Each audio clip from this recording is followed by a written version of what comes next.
नमस्कार, मेरा नाम है डॉक्टर पुरु धमन और आज इस वीडियो में हम बात करने वाले हैं मेडिटेशन के बारे में कि एक पैरालिसिस पेशेंट को मेडिटेशन करनी चाहिए, नहीं करनी चाहिए और उसके फ़ायदे एक पैरालिसिस पेशेंट के लिए।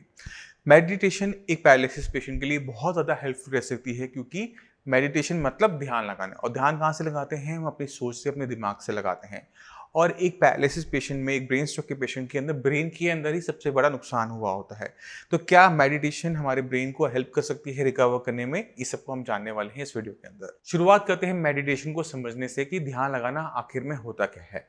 अगर आप अपने बारे में सोचो कि आप एक दिन में कितना सोचते हो, तो आप अपने आप को नोटिस करोगे कि आपका जो ब्रेन है, आपकी जो सोच है, वो बहुत तेज़ी से बदलती चली जा रही है। अगर आप सब्जी काट रहे हो, तो आप सब्जी काट नहीं रहे होते। सब्जी काटने के साथ-साथ आप किसी और चीज़ के बारे में सोच रहे होते हो। जैसे कुकर पे क्या पड़ा हुआ है, फ्रिज के अंदर मेरे पास कल की सब्जी है या नहीं है, या मेरे को इसके बाद अपने घर की सफाई करनी है, चद्दर बदलनी है। तो ये सारी चीज़ें आपका ब्रेन कर रहा होता है जब आप सब्जी काट रहे होते हो। तो आपका फोकस सब्जी काटने पे नहीं होता है, मगर घर में और क्या काम करने हैं, किसी ने क्या कहा, इन सब पे चलता रहता है। तो आपका ब्रेन हर टाइम बहुत ज़्यादा काम कर रहा होता है। मगर अगर हम मेडिटेशन करते हैं तो उससे हमें फ़ायदा क्या मिलता है कि हम जो काम कर रहे हैं हम उस पे फोकस होकर काम करते हैं। अगर हम सब्जी काट रहे हैं, छोटा सा काम है सब्जी काटना, मगर उसे बहुत ज़्यादा ध्यान से कर रहे होते हैं कि जो सब्जी है वो टेढ़ी-मेढ़ी नहीं कटती, वो बहुत ज़्यादा शेप में कटती है। यही फ़र्क होता है एक शेफ़ में और एक होम शेफ़ में, जिसे हम अपने घर में मदर कहते हैं या फिर जो भी आपके घर में खाना बना रहा हूँ। इन दोनों की कटिंग में इतना फ़र्क होता है कि खाने की जो लुक्स होती है वो डिफरेंट होती चली जाती है। क्योंकि जो शेफ़ है, वो जब वो सब्ज़ी काट रहा है, तो उसको एक आर्टिस्टिक तरीके से काट रहा है, तो उसमें वो एक फाइननेस आ जाती है। यही चीज़ हमें अपने काम में भी देखने को मिलती है। जो लोग अपने काम को बहुत एकाग्र तरीके से करते हैं, वो अपनी फ़ील्ड में महारत हासिल कर लेते हैं और उनको पहचानना मुश्किल हो जाता है, क्योंकि वो फ़ोकस थे। वो एक तरह से अपना जो ध्यान था, अपनी जो ब्रेन था, उसे वो हर टाइम मेडिटेट करते रहते हैं। अब पैरालिसिस पेशेंट के लिए ये चीज़ें बहुत इंपॉर्टेंट हो जाती हैं। अगर एक पैरालिसिस का पेशेंट मेरी इस बात को समझ पा रहा है, यानी उसका ब्रेन इतना कैपेबल है कि अब जो मैं बताऊँगा उसको यूज़ कर पाएगा। अब आपने अपने हाथ और पैर की तरफ देखना है। ये आपके हाथ-पैर ढंग से काम नहीं कर रहे हैं, मगर आपका ब्रेन कर सकता है। आपने क्या करना है, अपने ब्रेन को चैनलाइज़ करना होता है कि अब मुझे अपनी उँगलियों को खोलना है, मैंने अपने हाथ को हिलाना है। तो जब आप एक्सरसाइज़ कर रहे होते हो ना, तो अपने आप को एकदम ध्यान लगा लिया करो कि मुझे हाथ को ऊपर लेकर आना है। ये नहीं आ रहा, मुझे पता है, ये नहीं आ रहा क्योंकि ब्रेन में दिक्कत है। मगर जो ब्रेन काम कर रहा है, जो आपको ये ध्यान केंद्रित करने के लिए कह रहा है कि मुझे अब हाथ को उठाना है, उसे छोड़ना नहीं है।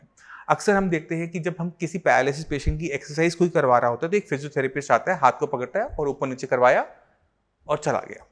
मगर उसके जाने के बाद पैरालिसिस पेशेंट कोई एक्सरसाइज नहीं करता। हमने ऐसा नहीं होना। हमने अपने ब्रेन की एक्सरसाइज, अपनी आर्म की एक्सरसाइज करनी है।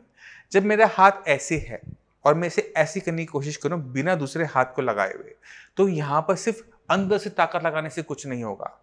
आपको अपना ध्यान इस पे लगाना होगा। आपको अपने ब्रेन को बताना होगा कि आपने हाथ को पीछे की तरफ लेकर आना है। आपको उस पे पूरा कंट्रोल चाहिए।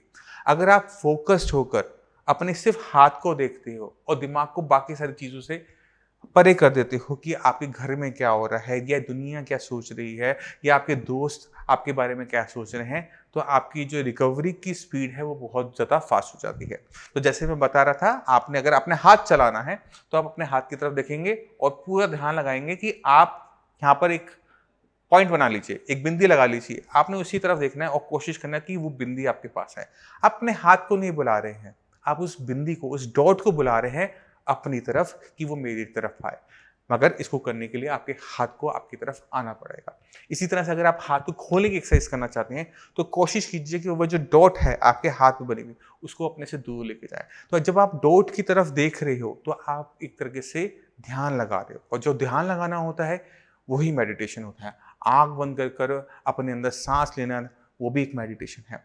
अपने ब्रेन आइज़ के बीच में अपनी फ़ोकस होके सोचना, वो भी एक मेडिटेशन है। और जो हम आपको बता रहे हैं कि एक छोटी-सी डॉट अपने एक उस अंग पे जिसको आप ठीक करना चाहते हो, उस पे लगाकर अपनी ब्रेन की एनर्जी को चैनलाइज़ करते हुए कि मैंने ये काम करना है, ये भी मेडिटेशन है। तो मेडिटेशन पैरालिसिस पेशेंट के लिए हेल्पफुल हो सकती है, मगर आपको उसे यूज़ करना आना चाहिए।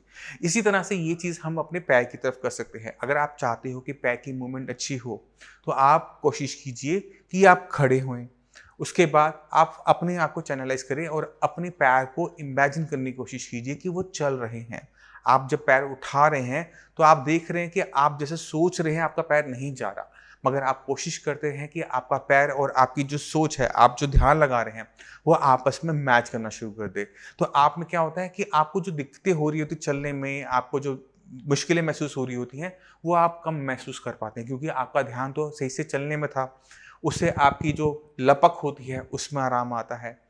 तो ये सारी छोटी-छोटी चीज़ें जो हम आपको बताते हैं, ये सारी चीज़ें कोई बुक में नहीं मेंशन्ड होती। ये सारी चीज़ें हम प्रैक्टिकली जब पेशेंट्स पे करवाते हैं, देखते हैं, तब वो जाकर हम इस वीडियोज़ को में कन्वर्ट करके आप सभी को देते हैं।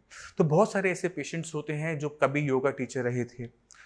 अब योगा टीचर को आपने ठीक करना है तो आप कैसे करोगे? उनसे वही काम जो वो कर सकते हैं, जिसमें वो ट्रेन्ड हैं, उसी की हेल्प लेकर हमने किसी पेशेंट को आराम देना होता है। तो ये जो आइडिया था मेडिटेट करना और हाथ को और पैर को चलाना, ये कहीं और से नहीं आया। उन्होंने ही हमें बताया कि उन्होंने अपने आप को कैसे ठीक किया। हमने सिर्फ उनको रास्ता दिखाया था जैसे हम पहले वीडियोज़ में दिखाते हैं। तो मैं उम्मीद करता हूँ इस वीडियो से आप काफ़ी कुछ समझ गए कि किस तरह से आप अपने हाथ और पैर के अंदर इम्प्रूवमेंट लेकर आ सकते हैं मेडिटेशन से, ध्यान लगाने से। फिर भी आपके माइंड में कोई भी डाउट हो, कुछ भी पूछना चाहते हो, हमारे डॉक्टर्स अवेलेबल हैं, आप मुझसे भी आकर मिल सकते हैं। अब इसी के साथ आप सभी से मैं चलने की आज्ञा चाहूँगा।